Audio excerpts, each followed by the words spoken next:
Welcome back to All This Math. This is Professor Parker. We're back doing some more consecutive integer problems, some more consecutive integer word problems. If you take a look at this particular problem, it says find two consecutive even integers. Don't leave out the word even because that's very important because that's going to change your math setup or your equation setup based upon how it looks or related to how it looks when it's just a consecutive integer problem, right? So find two consecutive even integers whose sum is 54. So the fact that the integers are a sum means that in our equation, we're going to be adding the two expressions together.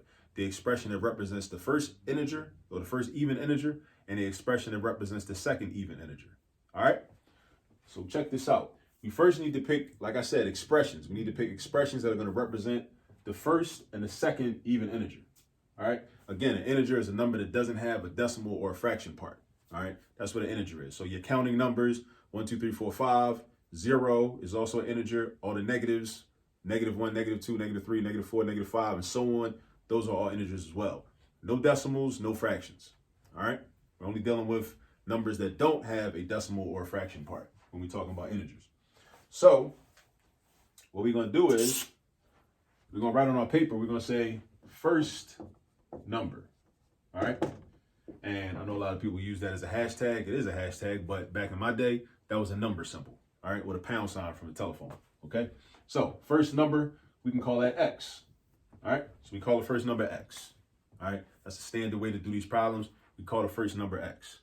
Okay. There's another way to do it. We could call the second number X and then call the first number X minus 2. That's another way to do it if you want to be different. But typically the way I do these problems, I set them up like this. My first number is usually always going to be X. All right. Now, my second number will be represented by, because these are even integers like 2, 4, 6, 8, 10, 12, 14, 16, 18, right? Even integers, not just integers. They're not just consecutive integers, but consecutive even integers. The difference between every two numbers is 2.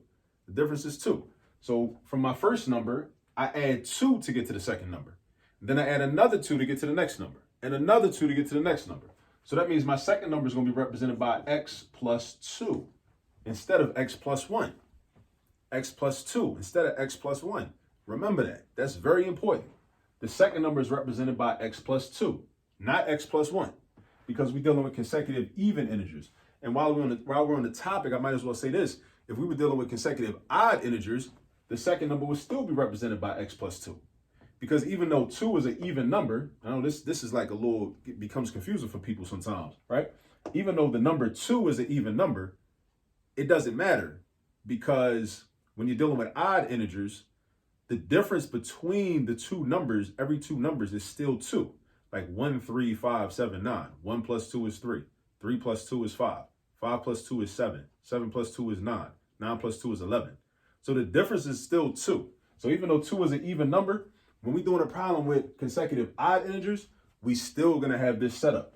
We still going to have X and then X plus 2 and then X plus 4 and then X plus 6 and X plus 8. Keep that in mind.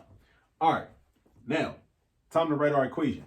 Our equation is going to be this number plus this number is equal to this number. This number plus this number is equal to this number. And then we're going to solve for X. And then we're going to know in reality what that first number is. And then once you know the first number, you just add 2 to it, or you just count by 2s to get to the second number. That's it. So let's do this. Let's do X plus 2 is equal to 54. Now, how do I know I have to add? Because of this word right here. Sum. It's not a difference, not a quotient, not a product. It's a sum. All right. Now, we're doing algebra now. I got X's here and here. I want to combine those into one term. So I combine them. I got X plus X. How many X's is that? That's 2. So that becomes 2X. Next step, we got 2X plus 2 is equal to 54. Now, my main goal is to get this X all by itself. This X right here, isolated all by itself on the left side of the equation. So that means this 2 got to go and this 2 got to go. I'm going to get rid of this 2 first because it makes the math easier. So I do the opposite of adding 2. The opposite of adding 2 is subtracting 2. So I'm going to do minus 2 right here. I'm going to do minus 2 right here. 2 minus 2 is 0. 54 minus 2 is 52. Bring the equal sign down, bring the 2x down. So now I got 2x is equal to 52. Again, I'm trying to get x by itself. When you're doing algebra, when you're doing math, always keep in mind what your end goal is. What is your end goal? And let that inform every step of the process along the way. My end goal is to get x isolated all by itself. So I have to make sure that I'm doing things that are going to help me to achieve my goal, that are going to help me to get x by itself. So now that tells me that I need to get rid of this 2. So the question is, how do I get rid of the 2? This is 2 times x. That's multiplication. What's the opposite of multiplication? Division. So we're going to divide by 2 on the left side, and we're going to divide by 2 on the right side. Now, also keep in mind that we have to be balanced when we're doing algebra. It's like riding a bike, right? It's just like riding a bike. If you push down on the right pedal and don't push down on the left side, you're going to fall. In order to maintain balance, you got to push down on the right pedal and the left pedal. Right pedal, left pedal, in order to maintain your balance. All right? Same thing with algebra. Same thing with solving equations. If I divide by 2 on the left side, you got to also divide by 2 on the right side. You got to balance them up. All right? So 2 divided by 2 is 1. And then you got 1 times x, which is just x. Over here, 52 divided by 2 is going to be 26. All right? There's different ways you could do that. You can use a calculator to get that. You could write out long division on your notebook paper to do that. Or you could do mental math. You could break this 52 into 50 and 2 and just say, okay, well, 50 divided by 2, I know is 25, if you know that. And then 2 divided by 2 is 1. So one way to do it is take your 25 from one hand, add it to the 1 in the other hand. 25 plus 1 is 26. You know what I'm saying? So here we got x equals 26. That's the solution to the equation. Now, how does this help us know the answer to the original question? Where we had to find 2 consecutive even integers. If we said x was the first integer, then that means if x is equal to 26, then 26 is the first integer. So 26, and then they're consecutive even integers. So then you ask yourself, if we count by 2s and you start at 26, what number is next? 28. So we got 26 and 28. 26 and 28. And if we want to check our work, you just add 26 plus 28 and see if it's equal to 54. Well, I know 20 plus 20 is 40. And I know 6 plus 8 is 14. And I know 40 put together with 14 is 54. Right? The same way we count money. It's the same thing.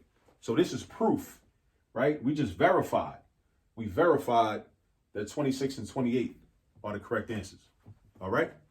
So once again, if you haven't subscribed to the All This Math YouTube channel, please go ahead and subscribe to the channel. Also turn on the post notifications. You'll be notified when I start going live on YouTube, right? You'll be aware, you'll be in the know to see what type of math we're doing when I go live.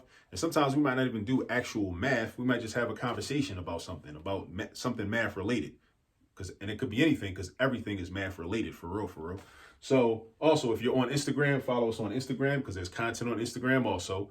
Follow us on the All This Math Instagram page. So All This Math on Instagram, All This Math on YouTube. Don't forget to turn on the post notifications. You'll be notified when we start going live. And if you have any questions about this problem, please go ahead and rewind it. Go through step by step. Also, rewind it to the beginning. Try to do the problem all by yourself. And then hit play and see if your steps match up with my steps. All right? Until next time, peace.